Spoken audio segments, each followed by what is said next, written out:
It's about 8:15 on Wednesday, December 6th, 2023. We're already 1/5 of the way through December.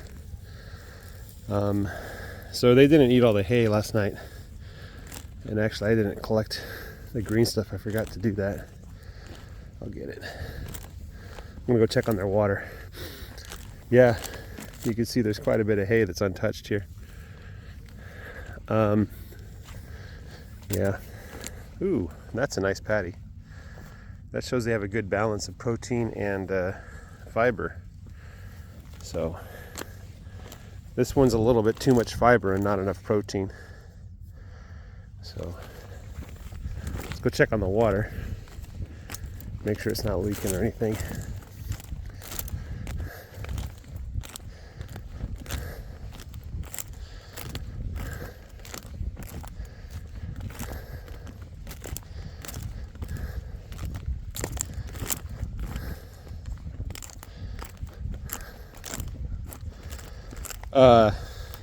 I was thinking of doing a rant this morning. I'm not sure if I will or not.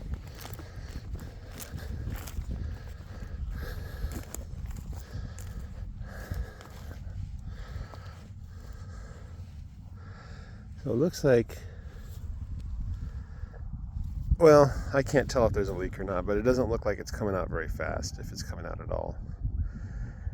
The ground is solid, so that means this water is fairly recent. See if I can, yeah, I can see like little drops where the connection is. There's a little bit of liquid there. So yeah, there's a little bit of a leak, but I'm not going to worry about it. Anyway, we are on the fourth row. The rotation started on the 25th of November, fourth row and second cell, right? So they're getting access to more of that hay that I rolled out yesterday, which is pretty much the only thing that's available to eat around here. There's like green grass, but the cows can't get it. Maybe the sheep could, but I kind of want the cows to leave it alone. This was one of those sacrificial lots that I was using to feed the cows while I was waiting for the grass to grow back in October. And I don't think it accomplished the purposes that I wanted, because I really didn't get much growth in the parts of the pasture I wanted to see growth. But certainly about time for the grass where it's good, give it a little more rest, which I would feel bad if I killed the good grass that I had, it rhymes. So I'm thinking of moving the bull calves into the stockpile, rotating them through the stockpile,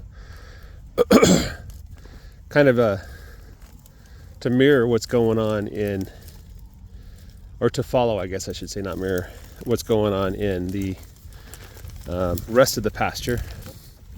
That way when the cows come back to the stockpile, or rather just south of the stockpile, the bull calves will be on the northernmost part of the field. So they'll be the maximum distance. And hopefully that'll keep the cows and the bull calves separated enough, right? So I did a bunch of calculations for that. I have a spreadsheet. I should share that spreadsheet with you guys so you can see what my plans are and how I'm doing things. And I should basically make a snapshot of it and share it with you guys, and then when I make changes, make a snapshot and share it with you so you can see the changes,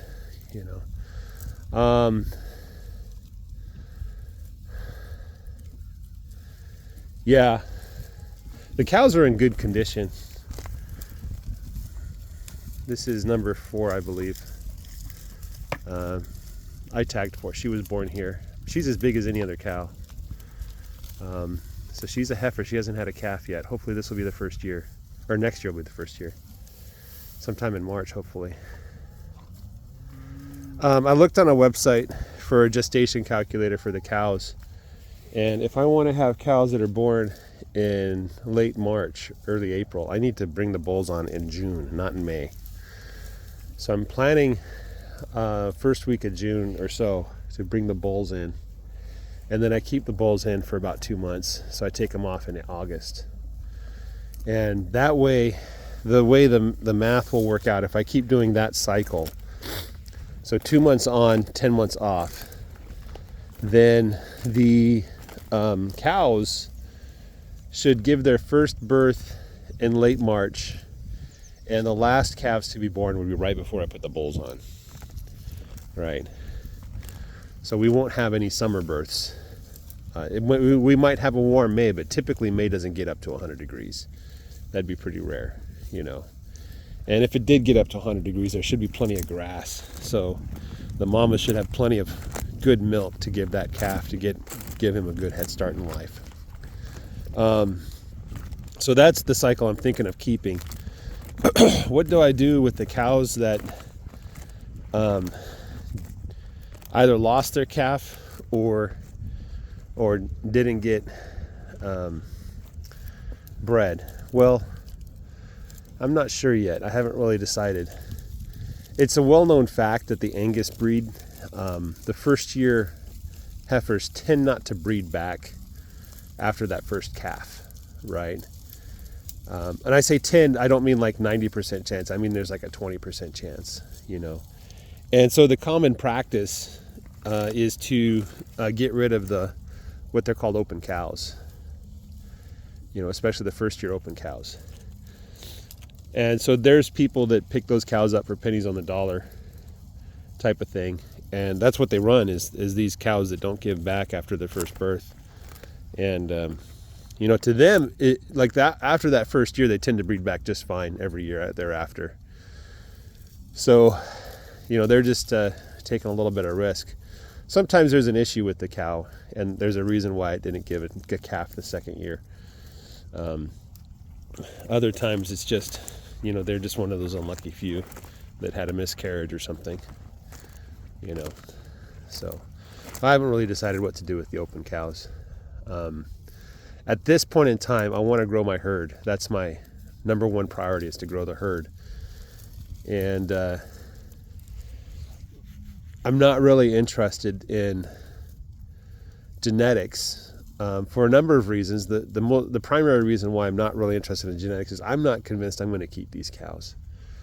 So, and if I'm not going to keep them, these are my experimental cows that I learn on, then eventually I'll sell the cows to somebody who was like in my position, you know, probably give them a little bit of an instruction manual.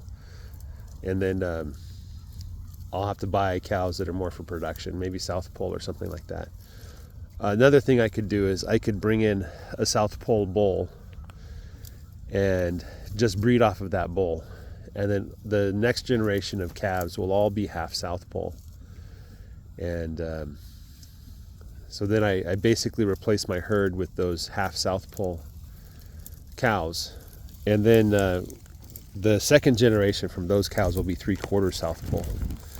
And then the third generation will be 3/4, 7/8 South Pole, right? So that's one way to do it. And I know a lot of people are doing that. They're doing the South Pole Angus, not because they love Angus, but because they want South Pole and they don't want to spend a bunch of money to get a herd. It can be quite expensive to get a herd, you know. But that might be what I end up doing, is just sinking a bunch of money into buying a herd of South Pole, get rid of these cows, and you know, with like 4 or 5 bulls or 2 or 3 bulls plus a whole bunch of bred cows, I should be able to build that herd up with good genetics. So that's another thing I could do. There's a lot of South Pole herds running around in Texas nowadays. I don't know if it's Greg Judy that popularized the breed, but certainly it's a very popular breed. I'd probably say Hereford and Angus are like the top 2 breeds you're going to see. And then the Beefmaster requires the Charolais and the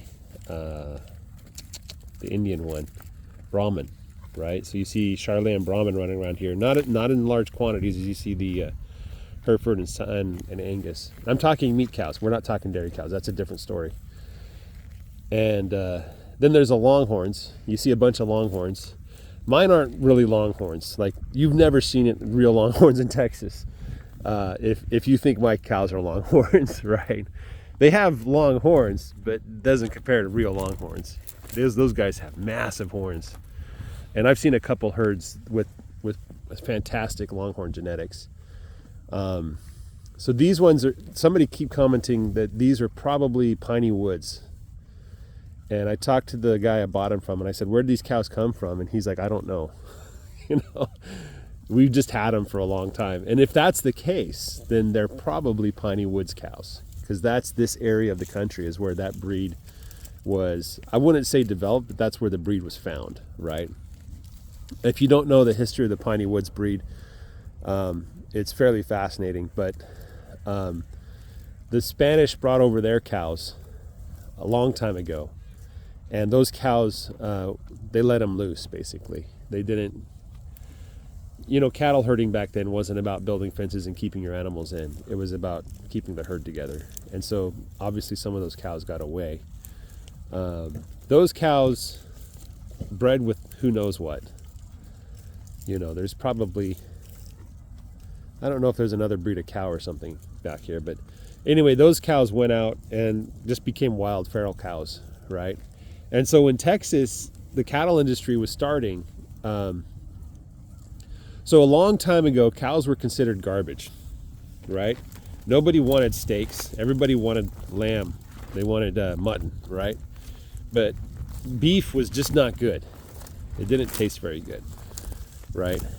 And the sorts of people who raised beef were considered less desirable, right? The term cowboy, like nowadays it sounds cool, but back when cows were starting to be a thing, cowboys were not nice people. They were bad guys, right? And the culture around the cowboys was just considered bad, you know, like gangster, thuggish, that kind of stuff, you know. And so a lot of the old cowboy and Indian films reference back to this. The guy that owns all the cows and all the land hires a bunch of thugs that go around and terrorize the community, right? Obviously that's Hollywood, you know, but there's a little bit of truth to that. So what happened was in Texas, people would get a herd of these native cows and they would run them around. Back then there wasn't any fences. There wasn't really any property, you know, in most of Texas. They just run them around and wherever the grass grew, and they would live with the cows. Like they'd basically live in a camp and follow the cows. And then from time to time, they would bring those cows up to Chicago and sell them, right? And then people started building fences, and that really made the cowboys angry. And people brought in the Hereford breed a long time ago. The Hereford breed came from England and was much more tasty than the native, you know, piney woods and stuff like that. So the Hereford breed came in, and that's when meat cattle started to take off, and people really wanted beef because it started to taste good. You know, it wasn't just tough and chewy. And then the Angus came in much later after the Hereford. And the original Angus, they were real small, okay? So the real small Angus came in, and they crossbred the Angus with the piney woods and the Herefords, of course, but the piney woods, and that's where the Longhorn comes from. It's a cross between the Angus and the piney woods, right? And so the Angus here in Texas got bigger, probably from the genetics of the original cows that were here. But they would crossbreed with the Herefords, and they crossbreed with the Longhorns and stuff like that, and get all kinds of interesting cows coming out of that. So our Angus are a lot bigger than the original Angus. And of course the Angus is the one, that's the highly desirable meat. That's the one that marbles really well. It has a nice flavor to it. You know, hey there, Mr. Charlet. He's not purebred Charlet by any stretch of the imagination, but he has the color of Charlet. Anyway, and then I think it was in the 80s that the Beefmaster breed was developed. And the Beefmaster is superior in many, many qualities. The problem with a Beefmaster is it's very difficult to maintain the breed. Like, you can't just make a Beefmaster cow and have it breed with itself and then, you know, get Beefmaster. You have to bring in the genetics from each of these different 4 breeds, you know. So that's kind of what happened. That's why there's so many Angus down here. So many Hereford too. I see huge herds of Hereford. But nowadays the Hereford is slightly less desirable than the Angus. Although some people swear by the Hereford. They say it does better in the heat. It's just more drought tolerant and stuff. And these ones, they're kept not for the meat quality. In fact, I asked the guy that owned these cows, and he said those cows, they don't make good meat. He said he tried to feed one of them, and it was just tough and it was dry, you know. So they're more for one of the veterinarians called them yard art, right? People get these cows because they look nice. Now these smaller ones, that smaller one there, and Blackie, let's see if I can find Blackie. Blackie's over there. Those are not considered Longhorn by any stretch of the imagination. They're Corriente. Corriente is a Mexican breed that does really well in the Mexican climate. And the reason why people like them here and why I have them is because if you do roping for the rodeo, they have the perfect shape of horns. So their calves have really good horns for roping, right? That's why these guys are kept around. But the Corriente is not a distant cousin to the Piney Woods. And I was looking at pictures of Piney Woods cows, and cows like that one would pop up. So there's a chance that they may not be purebred Corriente. So anyway, my goal is the Longhorn breed is well known to be extremely drought tolerant, does extremely well in this climate. They don't put on fat like the Angus does, just as our runway model walks by. But they do, they just do really well. And the Longhorns are known to eat more than just grass. They're better browsers. So anyway, I didn't intend for this video to be a history lecture on cows and breeds, but that's what I know. I probably got some details wrong, so feel free to correct me. But yeah, so the native breeds are great because they're hard to kill. They also look beautiful. Look at the yellow there. I used to have one that was orange too, but she died. So apparently I'm the only person on planet Earth that can kill these cows. So no, but they're really drought tolerant. They love weeds. Of course they love grass. They don't put weight on nearly as well as the other cows, but I don't think they eat as much either. So, you know, I'm thinking to get some of their genetics with the Angus, you know. Oops. Yeah, I don't want you to step on me there, 2019. Get some of them in there. What do you just want me to say hi to you? You know, I do have cattle cubes in the back of my side-by-side there. I was thinking of sharing them with you guys, but, you know, especially you. You're just watching me. I'm just standing here and talking. All right, guys, have a great day. Take care. Bye-bye.